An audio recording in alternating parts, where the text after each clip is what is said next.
Welcome to Man Does Tech, where I solve the problems you didn't even know you had. You're about to link your YouTube channel with your Facebook page. Start now by confirming admin access on both platforms. Sign into Facebook page and YouTube in the same browser so cookies and permissions match. Once done, open YouTube Studio and go straight to settings. This saves time and prevents repeated logins. Make sure to have your page name ready and keep any secondary email or two-step verification method close. Authorization prompts often require quick confirmation.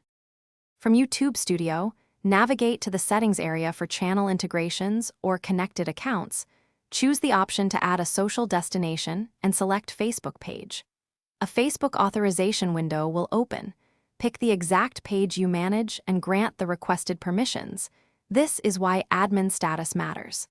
Once you allow posting and management rights, YouTube will return you to the studio with the page shown as connected. Make sure to confirm which posting permissions you granted before continuing. Finish by verifying the page shows in YouTube Studio's connected accounts list. That visual confirmation means link completed. Test the integration by sharing a newly uploaded video as unlisted or scheduled and choose the connected Facebook page to post. Watch the page feed to confirm the post appears correctly. If something goes wrong, make sure to reauthorize by visiting Facebook settings, right arrow business integrations, remove YouTube, then repeat the connect flow.